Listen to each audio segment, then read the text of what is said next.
Gapo ti pandemya, namin pinsan nga napektaran ti trabaho dagiti entertainer iti Ilocos Norte. Kas kini Manong Orlando Respicio, amay isa nga folk singer at taga Lawag City. Dati isuna nga entertainer ti may isa nga folk house ngem gapoy ti pandemya, nagsardeng ti panag-perform na. Ever since nga the lockdown, siyempre digiti protocols, sarado met digiti establishments nga bars, restaurants. But right now they are opening again.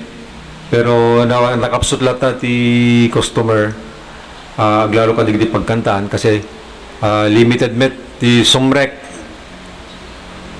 customer sa may sapay limited met ti oras.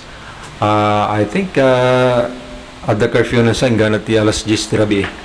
Mangnamnaman ni Lando Respicio nga agsublinto metlaeng ti normal a panaglukat dagiti establishmento tapnon makapagluliwa dagiti mahilig ti musika. So that's why kadwa nagti musicians sa tanga dati agkang dagiti folk houses kan bars. They are now into Facebook Live.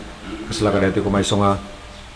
Although hobby tayo lang detoy, sila katuwaan lang kasjay. Bayan ko